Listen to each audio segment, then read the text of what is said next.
Right, we are live. Hello, everybody. I am HP Holo / ED Sky, depending upon where you know me from. I write books and I interview other people who write books. And today I am with Marisa Wolf talking about her newest novel, Valkyries Chosen. I always get it mixed up between Valkyrie's Choice and Valkyries Chosen. I always have to check. So, and this is, I want to say, your second or third time on the show. So, welcome back. Thank you so much. I love it here. Well, for those who have not met Marisa yet, Marisa, tell us a little bit about yourself, what you write, where we can find your stuff. Yeah. So, hi, I am Marisa Wolf. I'm a second generation nerd. And so I have turned it to profit. So I write science fiction and fantasy. I mean, lowercase p profit, but we're all friends here. So I write science fiction and fantasy in every little corner of the genres that I can get to. I have written for several awesome independent presses and for Baen books, which is pretty much a dream come true. So yeah, you can find my stuff on the Amazon places. Also, my very first book with Baen, Beyond Enemies, my handy prop, you can find this in bookstores. So no guarantee, but they can order it if they don't have it. And I strongly recommend support your local independent bookstore. So yes, we love our little indie bookstores. Oh my God, so much. Yes. I have recently discovered, so I probably should have known about this like years ago, but there's a website called bookshop.org where you can order stuff from it, but then basically assign yourself to a specific indie bookshop. And that shop gets the credit for your purchase, even though you're purchasing it from a larger website. It's the coolest thing. So that's where I do all of my stuff now when I'm not ordering through the actual independent bookstore site. It's super cool. Okay, let me write that down right now. Yes, I love it. It's just bookshop.org. Boom. While you're writing that down, I'm actually going to go into some of my little spiels here. We're giving away a signed copy of Valkyries Chosen. I'm going to put the link in the comments just now. If you will fill out this little form, we will pick a random winner after the show, and you will get a book. You will. You will get a book in the next 2 months because I am moving starting this Friday. So you will get a book, but it will be probably after DragonCon. You've been having all sorts of adventures between releasing a new book and breaking a toe and moving in the same week. You can't only do one thing. It has to be all the things. Yes, we're all overachievers here. I'm also putting a link in the chat to the book itself, which you should absolutely go buy and tell your friends about and whatnot. And we've got a ton of people in the comments already. So hey, Ricky says, let's go, another Holo live. Melissa Oldtop is here. Melissa's one of our regulars too. Hey, we have some dude. That's amazing. That's great. I love it. And Richie says his local bookstore has Beyond Enemies. So so cool. Your local bookstore is amazing. Yes. All right. So, all right. Since Baen is graciously allowing us to stream to their channel, even though Valkyries Chosen isn't a Baen book, we're going to talk a little bit about your Baen stuff and go buy all the Baen books ever. So we know Beyond Enemies is out, and I have read. Jacob has read it and loved it. I am a very slow reader, and I have read this Pokemon card. Oh yay! But I love what I've read thus far. I'm a chaotic reader. Like I started this way back when I interviewed you for it. Yeah, because I do so many interviews and like to read stuff before I'll read this much of a book and then start and read this much of another book and then do it. I've got like 50 books that I have read this much. So when you're out of Pokemon cards, that's when you know you have to go finish books. Yep, and I've got so many energy cards too. I'm never gonna run out of that. I have like a stack. I use them for bookmarks because what else are they good for? What are you doing? So many energy cards when you're playing. Anyway, what else you got going on with Baen? So I just today got a contract for a short story that is like 98% done, which is very exciting. So this is a fun fact, y'all. This is an anthology that I get to be in with both Heather and Jacob Holo. Oh, right? This is the one with the cover. Well, of course, it's the one with the cover.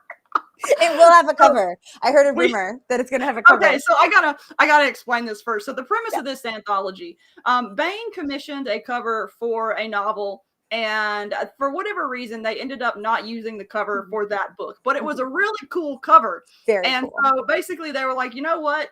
We really want to use this. Let's make an anthology where we just give all the authors this cover and say, have fun with it. Right. That's and so all of us have written short stories based upon this cover. Yes. So it's a really fun anthology theme. Like Yeah. when I write, I'm very visual, and I found like since the AI art thing started happening, like I have complicated opinions about AI art, but whenever I mess around with it, I find that there are so many stupid, odd details in AI generated art that my brain latches onto them, and I get so many random little ideas. Like I start making up stories from random visuals. That's just it's candy for my brain. Same. And so, relatedly, this anthology theme was like, yes, it's like so much fun. Oh my gosh. And when I genuinely don't remember because it was the blur of LibertyCon. I think Jacob told me the idea for your story, which I will say nothing about on these internet streets. You can find out next June. But I was obsessed. So I am so excited to see this It's story. a fun one. I just turned it in. Jacob and I co-wrote this one, and I co-wrote it as Edie Sky rather than it's Edie Sky, Jacob Holo. So that will give you some hint as to what the content might be like. But yeah, it was super fun. He wrote the outline, I wrote the first draft, and then he went in and Jacobified the rest of it. Nice. And so it was a really fun little collaboration between the two of us too. But it's going to be a fun anthology. We're going to have to do another show whenever it comes out. Oh my gosh, yes, because Melissa, who's in the chat, Melissa wrote a story with Nick Steverson, and it's braided with Casey Azell. Yeah, so it's going to be so much fun. We're going to have to do just a whole group for that one. I think so, yeah. It's going to be a fun one. Yeah, mine also a collaboration. This is actually my very first adventure with David Weber. So we wrote this story, and I am so happy to tell you it's less than 11,000 words. Like we high-fived, like we did so good. Jason Cordova, this is his brainchild. He's amazing. He actually called to say like, you can have a few more words if you want. And I was like, no. We came in under 11K and let us have this win. This is amazing. So that's very exciting. So that is my very next Baen project. And then there are six question mark. Then there are a number of super fun projects that I'll be a little bit vague about, but that I get to continue to collaborate with David Weber, which again is a dream come true for a second gen nerd who's been reading Honorverse books since high school. So right, like just it's fine. Like one of the very first meetings I had with David, we were talking about various plotty things, and he was like, yeah, do you agree? And I was like, David, I'm so sorry.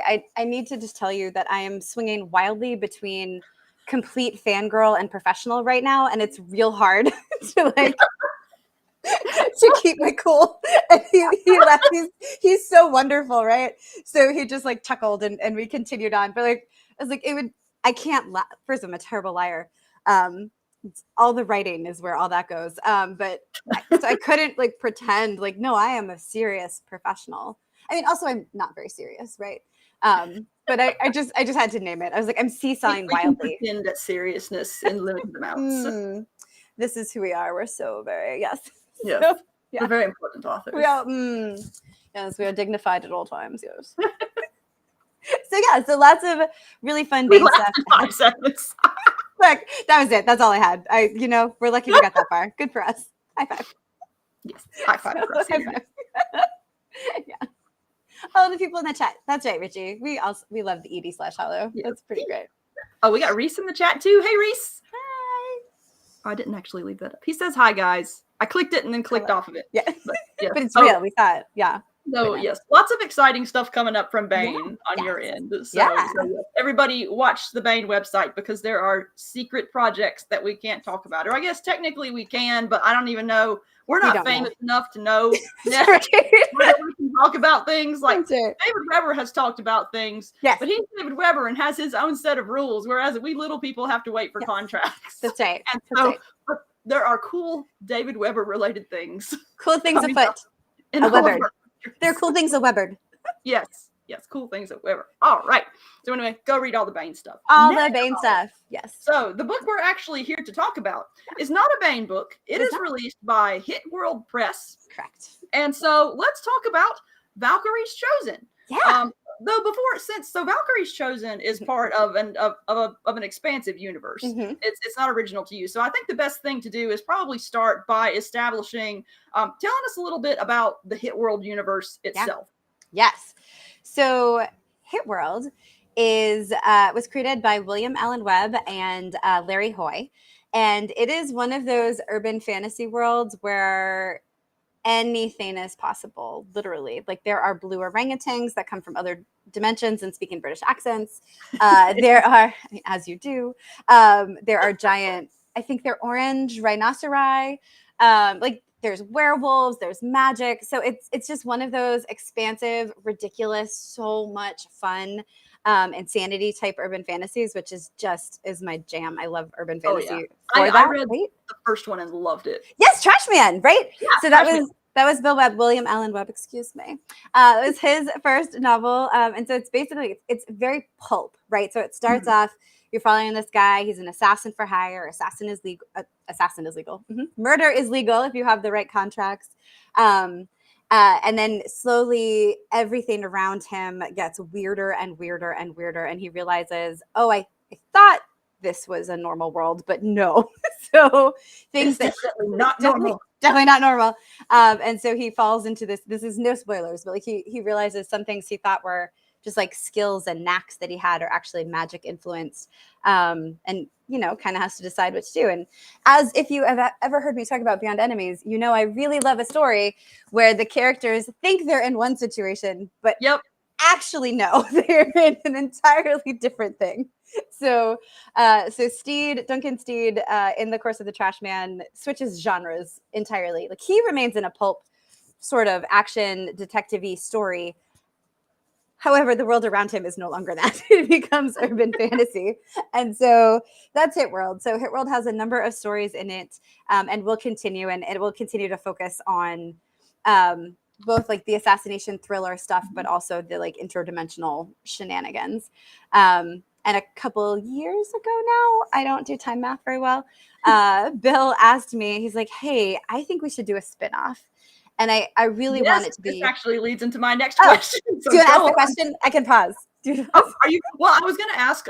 Your first experience writing in this universe was actually not this novel, but Valkyries Initiative anthology. Yeah. So tell that story. Yeah. So Bill was like, "Hey, we're doing an anthology." I was like, "Awesome." He's like, "Can you give me a story in a week?" And I was like, "Yes?" ? And I did. It was exciting. And then he's like, "Cool, love this story. Also, how about you write a spinoff? I've been thinking we need to have." Like it's urban fantasy, right? There's a lot of really cool male protagonist-led urban fantasy. There's a lot of really cool female protagonist-led urban fantasy. And he's like, I think we need both, like it's Hit World. And I was like, heck yeah. He's like, I also like when, you know, women write women. Like women can write men can write women. He does a great job, right? He's like, but I would like some like cool-ass chicks to come write cool-ass chicks. And I was like, oh, you think I'm a cool-ass chick? That's so nice. And so that was, the Valkyries Initiative was born. And so we did this anthology. I invited 14 other authors to write me a story of a strong female protagonist that isn't a strong female character because, oh my God, I hate. I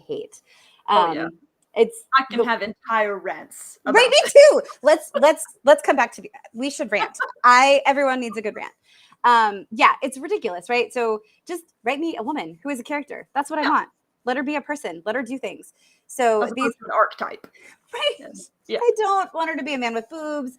I don't want all the men around her to be stupid so that she can be smart. Like, just give me cool characters doing cool stuff, and don't make them cardboard. Like that's all I want. And every author delivered. It was such a fun anthology. It's still one of my favorite anthologies that I've been in. I'm super biased, but also let me be clear. I also had to read it about 8,000 times. I think literally like 20 times. And I still love it. And I feel like that says a lot. Oh, yeah. Jeez. That is, definitely. Because I get to the end of my own stuff. And after about 4 reads, I'm tired. Yeah. I always reach a point in editing where it's like, I know it's a good novel. Yeah. And I know readers are going to like it. But I just have I reach this threshold of F it, it's done. Right. If I look at it again, I'm going to hate it forever. So therefore, let me just be done, please. Yes. And I still loved that anthology. So, you know, so the Valkyries Initiative anthology sets up these women who will potentially be tapped for the actual Valkyries Initiative in story. So Bill and I wrote The Spider, which came out earlier this year. And that sets up the conflict between the murder organization, LEI, and their rising rival, the Spider. And that was a really fun book because we had we each wrote 2 POV characters, and all 4 of these characters are 100% the antagonist in somebody else's story, but they are the protagonist of their own story, right? I love those kinds of characters. So much fun. So like 2 are on the LEI side, the murder organization, and 2 are on the spider side. And they definitely think the other people are their enemies.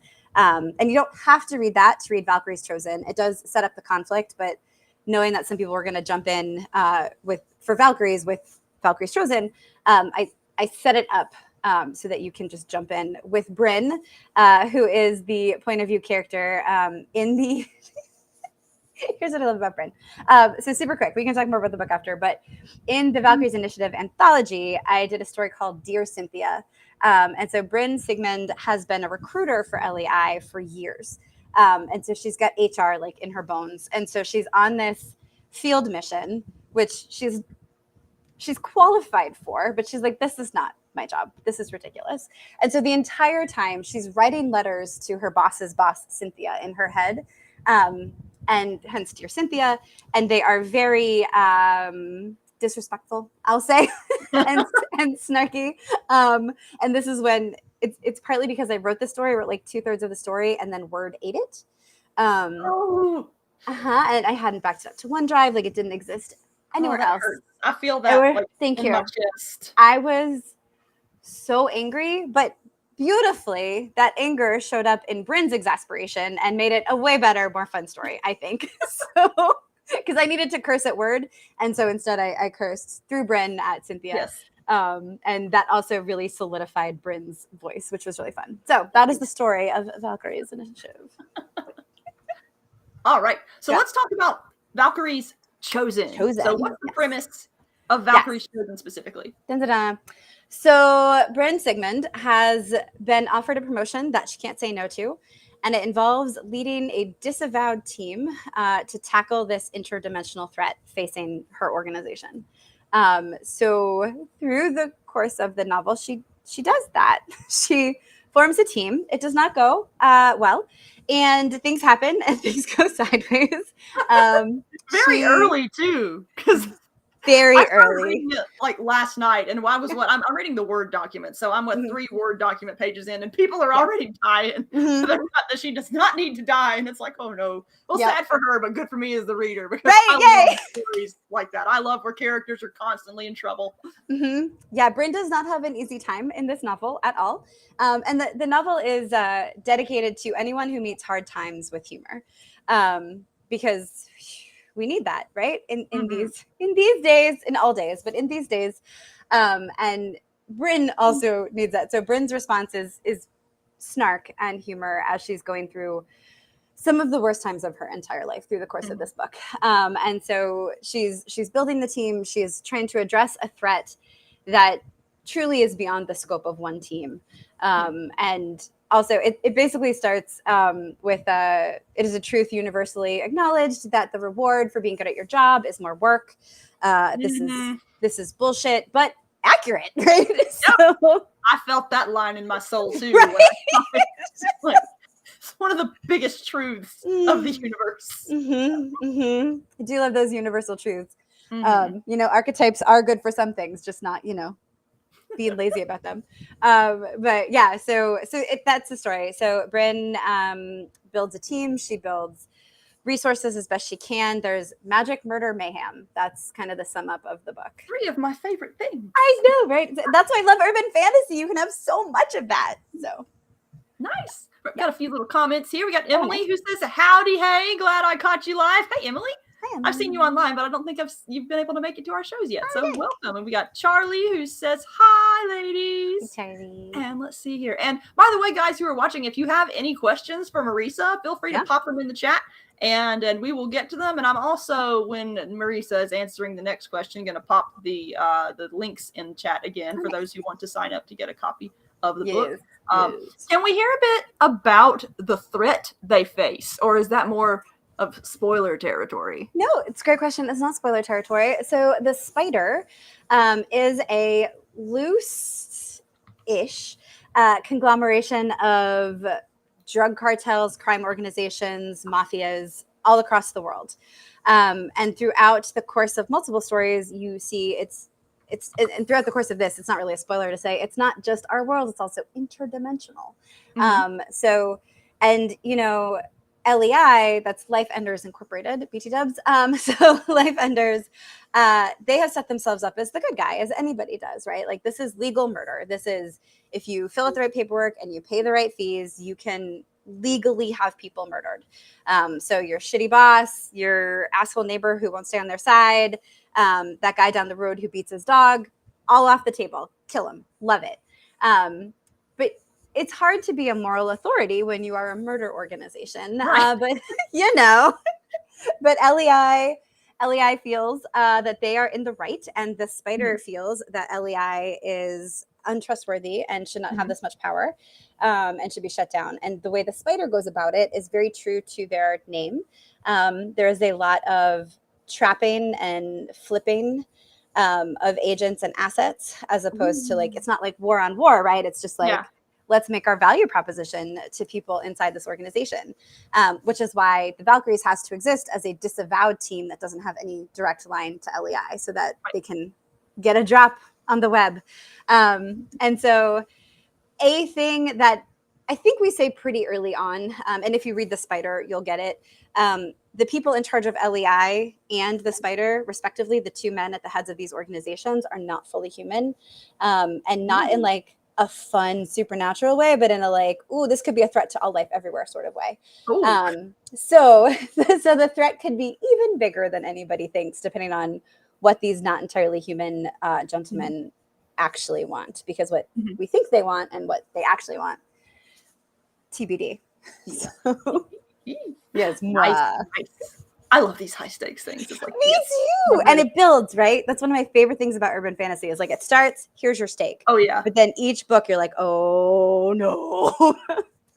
So I know the Trash Man has, your orangutan character, your orange rhino character. What are some of the crazy characters you run into in this one? Or is it more of does it focus more on the human side other than the bad guys? It is more human, ... So, read. But we've got, we've got an unstoppable juggernaut. We've got a literal death goddess. We've got interdimensional shenanigans. We've got witch lawyers. So, I mean, if you've got a fun urban fantasy world, why would you not have a bunch of intergenerational lawyers who are also witches? I mean, why not? But the law is basically arcane anyway. Yeah, right? Yes. So we've got those. There's an intelligent wolf.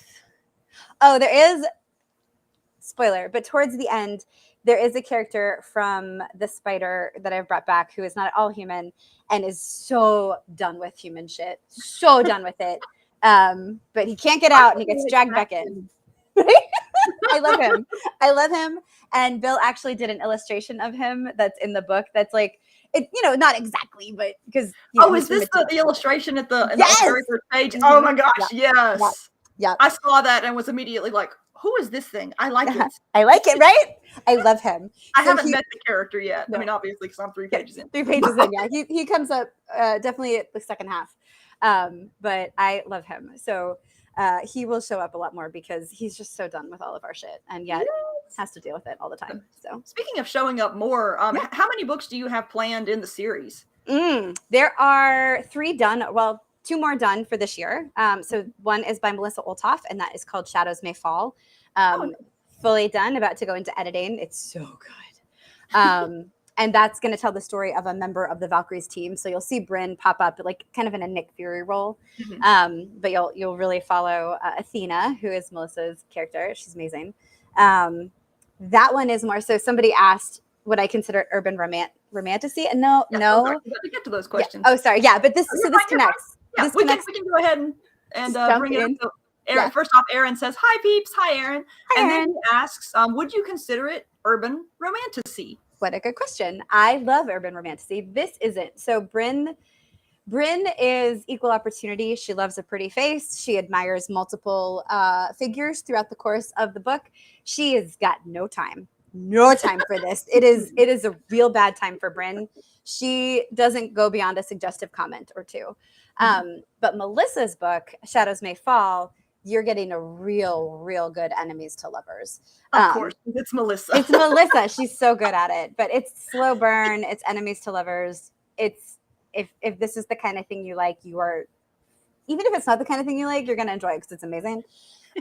So that's really good. And then we also have done for this year, Matt Novotny has Soulmate. And that's not one protagonist, that's a crew of, you know, this kind of sin eater, a succubus, a reincarnated sniper.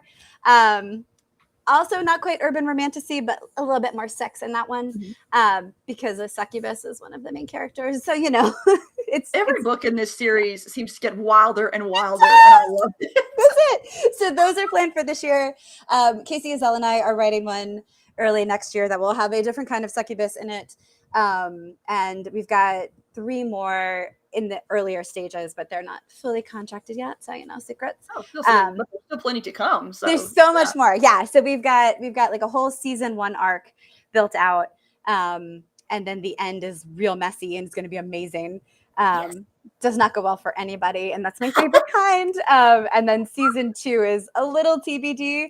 The nice thing about being able to build out over the course of like a year and a half or so is we can see what readers really like and really respond to, and start to build that into year 2 or season 2. When are the next ones coming out? Do we have Great question.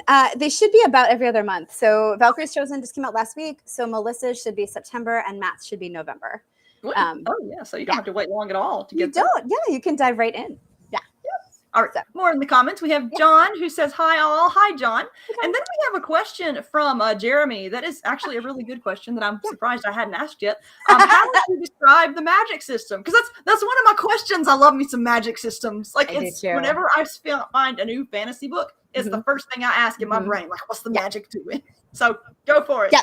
What's the magic doing? So I will say this is not a Brandon Sanderson magic system.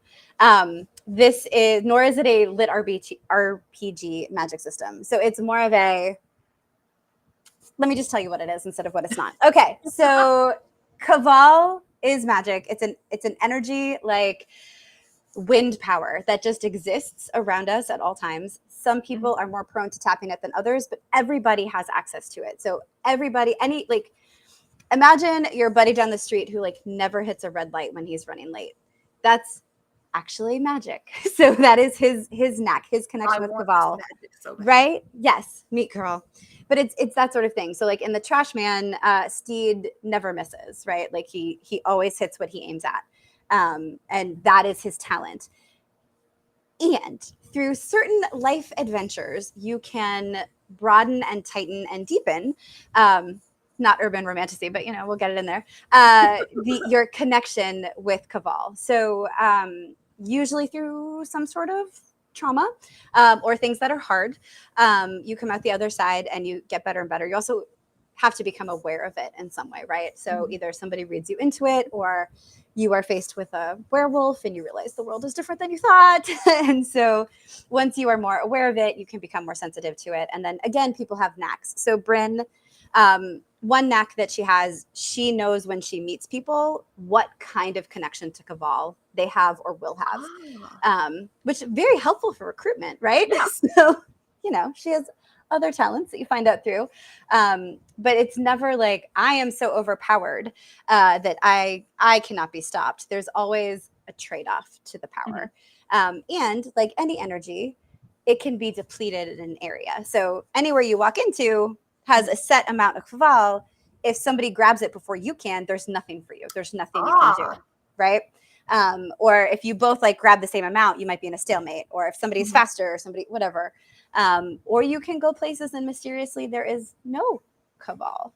And there are many reasons that could be true. So it's a really fun, like, it exists. It's an energy. It is kind of like the Force. It's all there. You can use it, but it's a little trickier and sillier sometimes, and then real serious.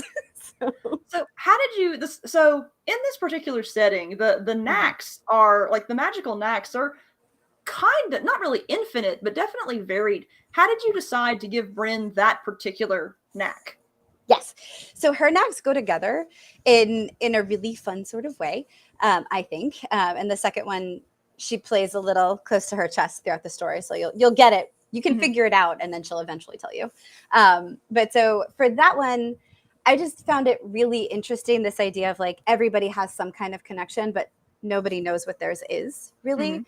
But here's this person who actually can see it, and maybe not as well as she thinks she can. So like things could happen where she gets like an idea of what it is, but it could go a bunch of different ways. Like there's one, she's like, it felt like fiery to her, but that could mean like he blows shit up.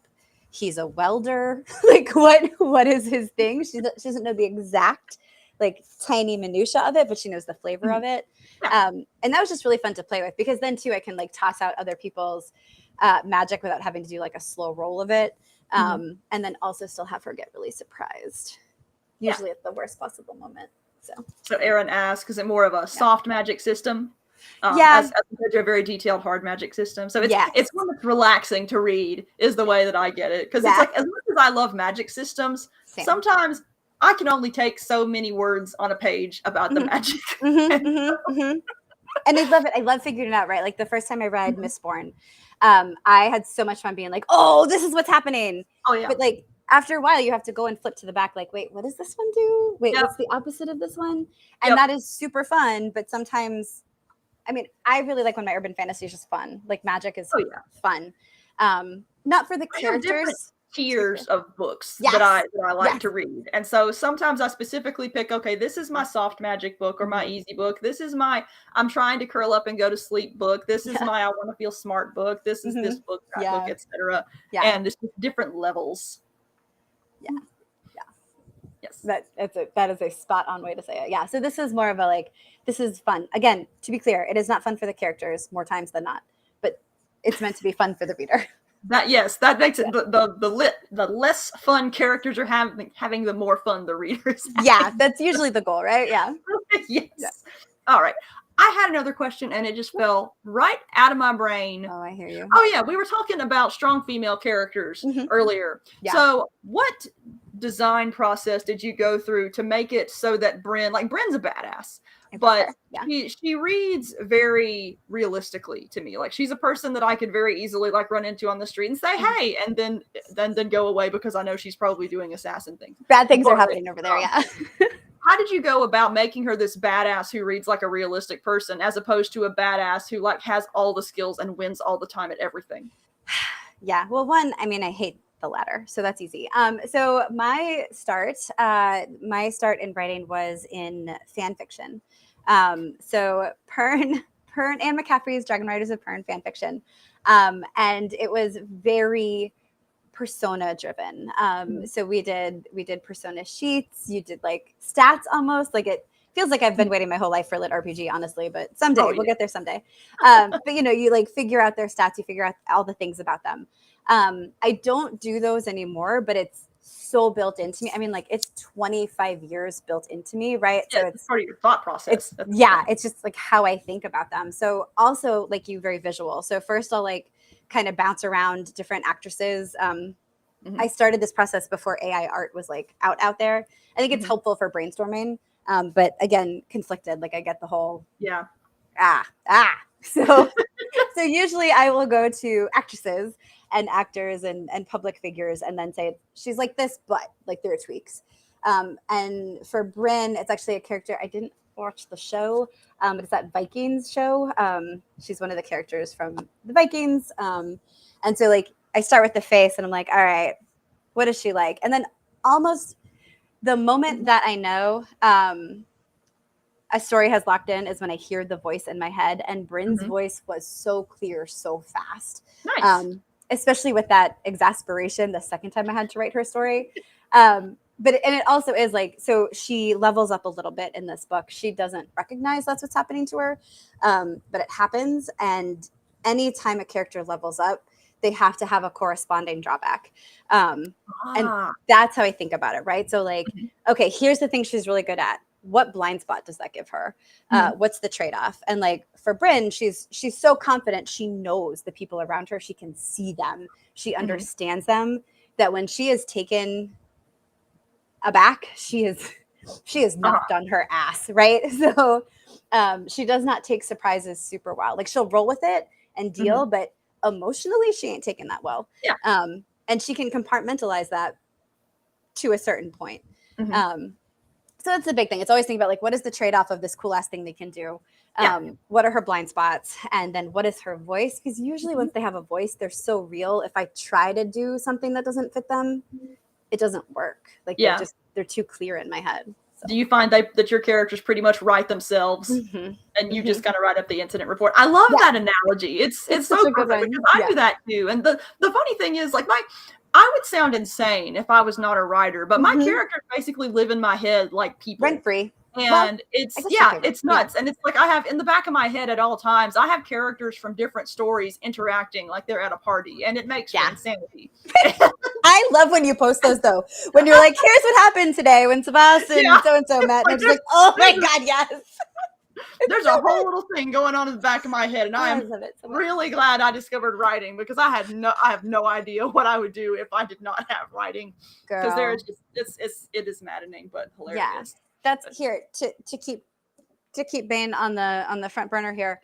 So this was a short story. There was a short story I did for Chicks in Tank Tops, also with Jason Cordova. He's amazing. So Bee and Talon are the main characters in this book. Bee and Talon were main characters in the short story, and they did not shut up. So I turned in that story. I loved that story. I was so excited about it.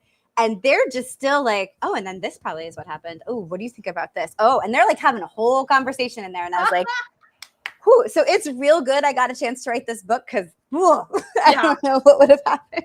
Is there a sequel planned to that one? In my head, yes. We'll see. We'll see how it sells. Everyone can buy copies for their friends, maybe, and I'll get to. But yes, I know exactly what happens in a second book. They have more to say. That's always a good thing. They're still there. Sometimes it's infuriating to have characters like that, but at the same time, once they're going, I feel like the novels write themselves. They're so much easier to handle. Now, when you're trying to get them to do specific things and they don't want to, that's infuriating. Yeah. But at the same time, I also find that really handy when I'm writing because sometimes you're trying to force a character to do something, and the reason why they don't want to do it is because it doesn't make sense for the story. Like it doesn't feel natural, and it's kind of weird to have that dynamic going on in your head when you're supposed to be the one, in control of the world. I'm the boss of this. But they very much function like people with their own decision-making abilities, and it's one of the stranger parts of being a writer. I would agree. That happened twice in this book.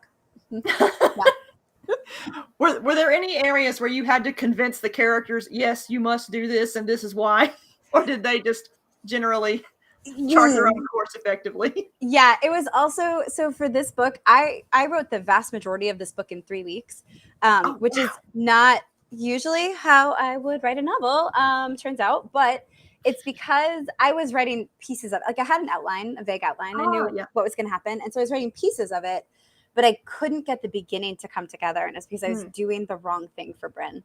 And it's not where she wanted to start. So I had like 9 different openings, and none of them were correct.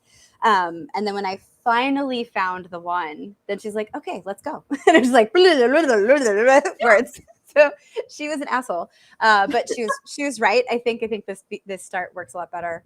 And then there was another part. There's a part soon after the low point, right? Like middle of a book, this isn't a spoiler. At the middle of any book, like the worst that could happen happens, right? So your character's in a bad place and they've got to figure out what to do.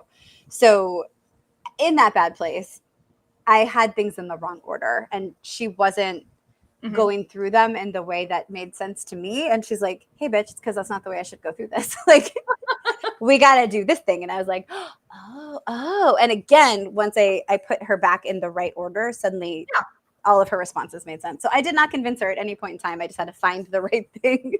Yeah. So here's a question referring to openings, because I think openings are often some of the hardest parts of writing because, you've got to grab the reader in a limited number of pages or they're gone, because especially since like we live in a platinum age of publishing, there's a lot to choose from, and you got to snag people fast and keep them hard. Yeah. So how do you decide what the ideal opening is? Like, what was your process? Like when you started this, like you knew, okay, this opening isn't working. Is it working? Totally. It wasn't though. It wasn't working. No, you're right. That opening's not working. How do you decide when something works and what is making something not work? Do you have a Yeah. process that you go through, or is it just vibes? I wish I had a process. It's vibes. There have been at least 3 times I have either left a beginning that I know isn't quite right and just kept going, or just left the beginning like in brackets and I write it at the end. Once I know what the story actually is, that's as close to a process as I get, is like go back and recheck and see like, is this the thing? This is the thing. It's usually vibes and it's usually the characters. Like my first chapter for Beyond Enemies never changed. I knew exactly what it was. I was fairly confident about it when I sent it to Tony, but still a little bit like, oh God, because you're sending it to Tony, like, holy crap.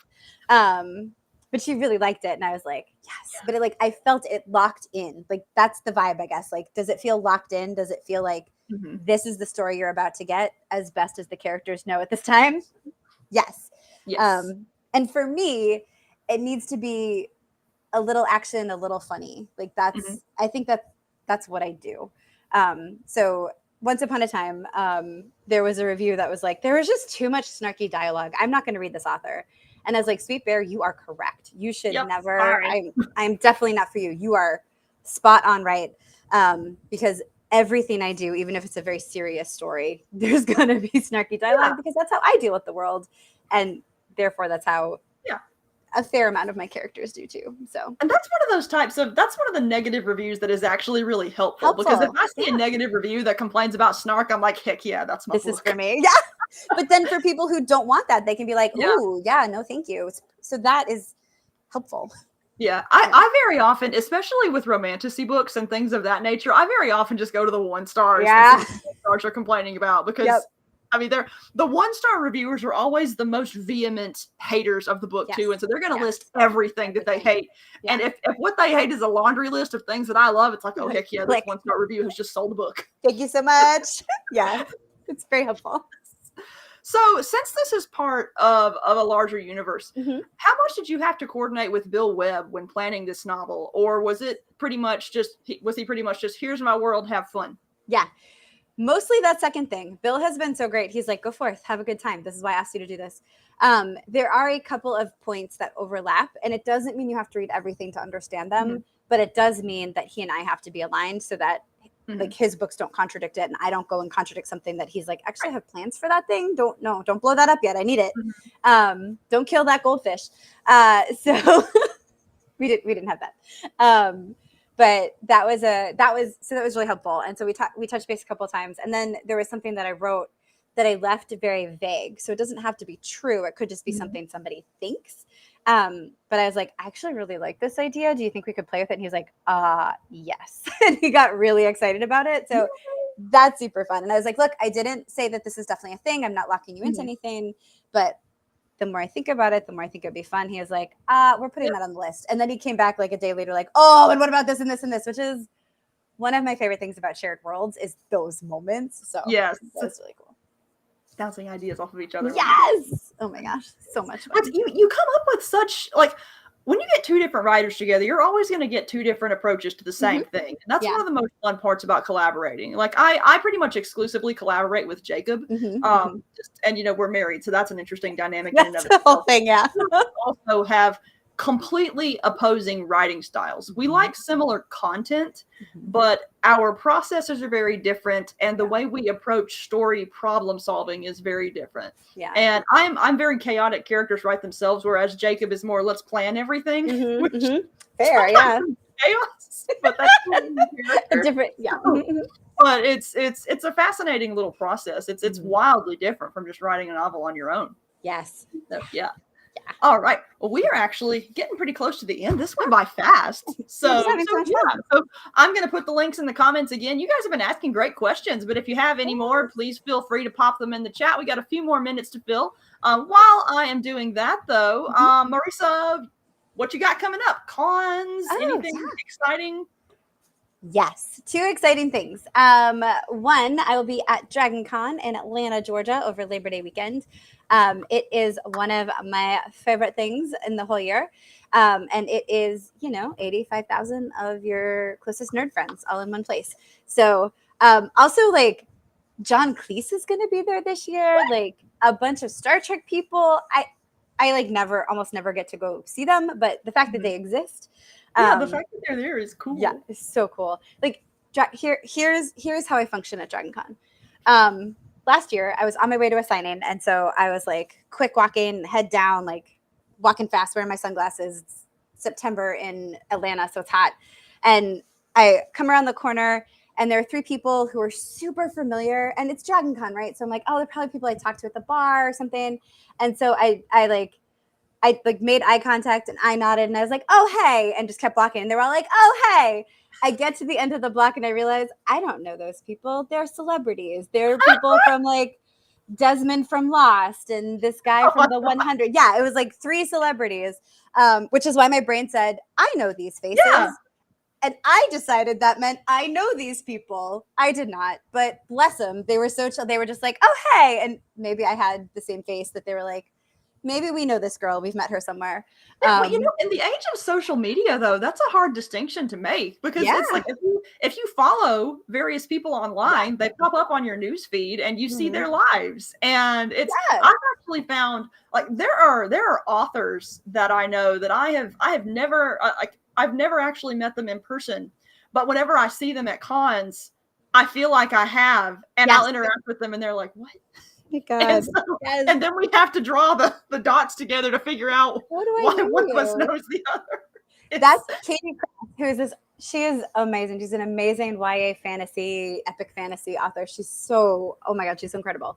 Yes. Met her at Dragon Con, and we were both like, do we know each other? So like naming all these places that we've been, and we had like just missed, like we had gone to a lot of the same things, but different years. So we knew a lot of the same people, but like, we were like, okay, well, nice to meet you. And then we did that 3 more times. So like one year I remembered, the next time she remembered. And then finally like time 4, we're like, oh my God. So now every time we see each other, we're like, do I? But I love her so much, but that was exactly it. Like, it was like an internet thing that we're both like, you seem familiar. Yeah, it's so Dragon Con, Labor Day. And then I will be at Deep South Con in Helen, Georgia, during Beer Fest. So that will be super fun. Sweet. I know. In October of this year. And those are the cons that I got left for this year. So what are your next writing projects coming up? So that short story and the anthology that we are both in with our respective amazing collaborators. And then several semi-secret, semi-public projects. And then for Valkyries, because I am the series runner, I get to write. So the end of every Valkyries novel, you're going to get a little note from Bryn because she's never going to be able to entirely shake her HR background. So there'll be that at the end of Melissa's awesome novel, one at the end of Matt's. And I'm just so excited about Valkyries. So it's like Valkyries and semi-secret projects. And I'm also working on my very first fantasy novel. So that's exciting. There will be a tiny angry dragon. So I'm yes. How tiny? Like how tiny is the dragon? Yeah, like tiny, like this big, I think. Like itty bitty, like smaller than a cat. Sold already. I love little dragons. I love them. Like the tinier, the better. Yes. I love the idea of just these ferocious mythological beings that are this big. Yep. And just all the anger. Yes. Yep. So tiny angry dragon. I love him a lot. So no, we've got Charlie likes the idea too. She says, "Oh," and then Leah's. Oh, hey, Leah. Leah's in the comments. It says, "I have no idea what that was a reaction to, but I love it. We love it. Yes. Yes. So all right. I started closing us up early, but we still have like 10 minutes to go. So I have random questions that I love it. That's my favorite. Or if you've got any fun stuff you want to talk about, this is the random chaotic side part of the show. So what's an average writing day look like for you? Do you have a specific ritual that you follow, or is it just all chaos all the time? Yeah. It's both. So sometimes I'm so disciplined. So writing, I'm just going to keep holding up because I love this cover like a lot. And then Baen can be happy too because this is my Baen. That's one of my favorite book covers. I've never had a desire to have a bald head, but I look at that cover and I'm like, I can pull that off. I could at least try it. You could. You totally could. I love it. So I love this cover. So for Beyond Enemies, I was very serious and very disciplined. I mean, serious is a strong word, but I was very disciplined. I wrote a certain number of words every day. And then when I was taking breaks, like they were mostly planned for if I missed a day, I did not miss 2 days in a row. Like I was very on the way because it was my first, like, I got paid for this before the book was done kind of contract. So I was like, there's no way I'm not missing this deadline. I'm going to turn in a great product. I want them to keep working with me, which thankfully seems to have worked. But so it's very disciplined. So this is my husband in the comments, Jeremy, saying chaos, and he's right. So the process for this book, so the process for Valkyries Chosen was chaos. So I was working on it for a while, like off and on. Like I said, the beginning wasn't working, but I was writing pieces. And then when it was time to write it, I was regularly doing 5,000 and 6,000 word days. The day I finished the book was a 12,000 word day. It was my first. Woo!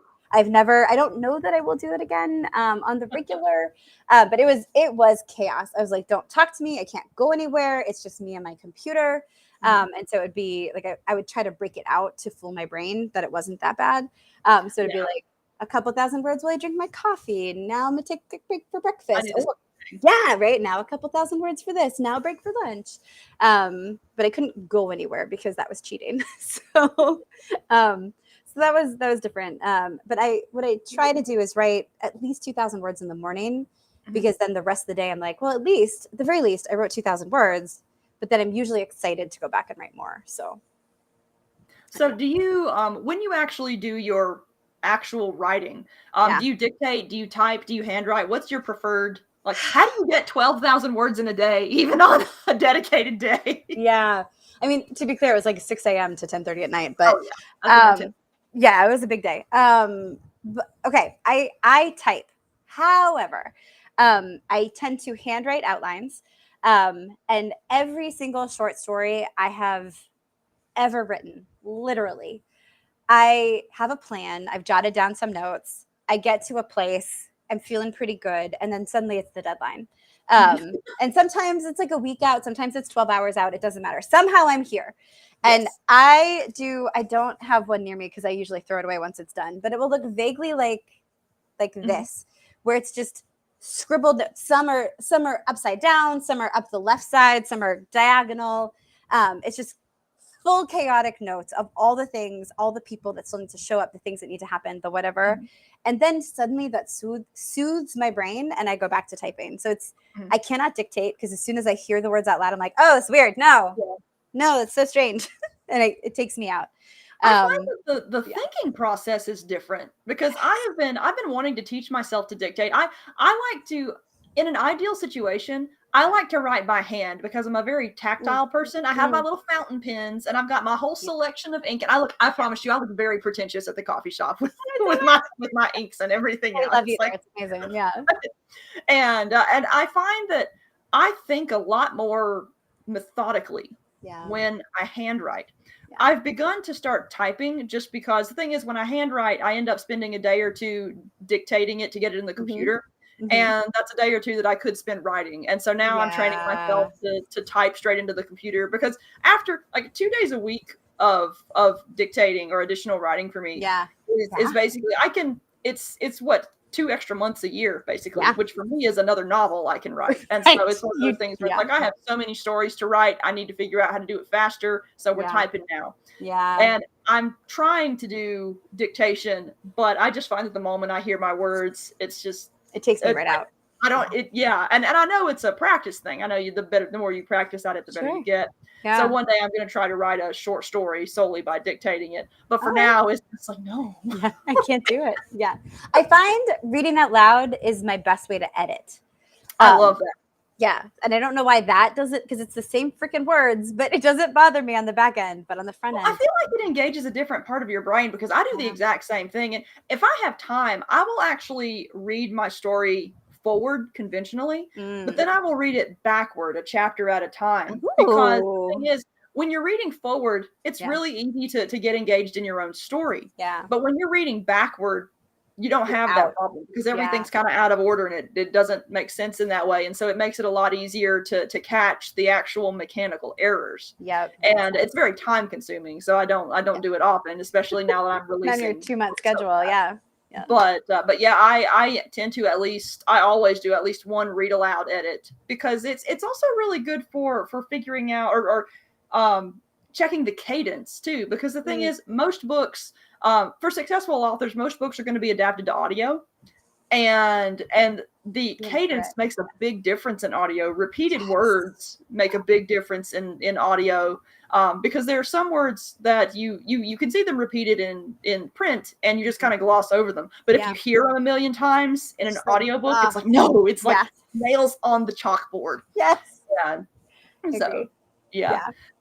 So, do you have any other cool editing techniques you use or writing planning techniques? I love these craft questions. Like, it's so neat to learn what other authors do, because every author does things differently. So here's a new thing I've started. I threw out the one for this novel. I started it with this novel to try to keep myself on track. Oh no, I might not have it here. No. Oh, I do. Okay. Haha. Okay. So this is for multiple projects. So we'll just hold up like this top one. So it's this graph paper that I have no idea where I got it from. I don't know. It's just lived in my notebook pile forever. But it has all these tiny squares. And I found that if I make a big square, every tiny square is 500 words. And so the big square is 12,500 words. And so after I finish either a 500 word, like to keep my brain going, I get to color in a square. And I have all of these multiple colored pens, right, to do it. And I started with Valkyries Chosen. I started like each day had its own color. So I could kind of see like, oh, Mondays I'm really productive. Tuesdays, not so much. That fell to chaos immediately. It was a solid effort, but really it was the coloring of the square that made me happy. Like it gave my brain a little dopamine hit of like, you did a thing, you did the thing. Yes. And like when you get a big, start doing that. That sounds so fun. It's so fun. And you can like watch your progress go across. Anyway, so that's brand new. I imagine it's going to work for the next couple of projects, and my brain's going to say, I don't like this anymore. Please never do this again. But for now, it's very exciting and I love it. So that's a fun one. And then a thing that I've only had to do twice, but I'm sure will happen again, for editing, when I don't have things in the right place, or there's maybe too much in the middle, which is a thing that I am good at doing. I will post-it notes, and I will write the chapter and like quick bullets of what happens in the chapter, and then spread them out and look at it just like that and say like, is this flow right? No. Yeah. Okay. So this actually should happen here, and this should happen here. This actually should go. And then I'll like write on the bottom half of the post-it the new thing, and then kind of read through it again. I should go through it backwards. That's a good idea. I have something similar that I do, because visuals are so helpful for me. And so I actually have a big mat where I sewed some vinyl pockets onto it. And so I've got 4 different columns and a bunch of rows, and I will write out on index cards. Yes. And so the main row is like each index card is a chapter, and it has bullet points like yours, where it's the essentials that happen in the chapter. And I have a lot of color coding that I do, where if a particular character shows up, their name is written in a specific color and stuff like that. Yeah. And I tend to aim to have a similar number of chapters in each of my novels, just because it's easier for me to organize them and visualize how they're flowing that way. And so first row is always the chapters. And then once I have the chapters set up, the second row is usually how I'm going to solve a problem that I discovered in the book. And nice. And I like to write outside, and so it's this like janky, nasty canvas thing that has dirt all over it, but I roll it up and take it outside with me, and it's just, I can do my planning anywhere. Like I'll go to local parks and stuff. That's awesome. The visual itself is super, super helpful. Yes. So, there's an astonishing amount of visual thought that goes into writing and helping writing, even if you're not necessarily a visual artistic thinker. Yeah. All right. Well, it is 9 o'clock. So we're at the hour, and your interviews always go by super fast. So we're going to have you on again for whatever you release next. I love it. But yeah, thank you everyone in the comments for joining us. This was a fun time. You had some good questions. Marisa, thank you for joining me. This was super fun. And thank you so everybody, much, go read Beyond Enemies. I have my copy here. Go read Beyond Enemies. Go read Valkyries Chosen. Everything Marisa has written is great. Go buy all her stuff. Thank you. Yes. Join us in our chaos. Yes. We love the chaos. The chaos. All right.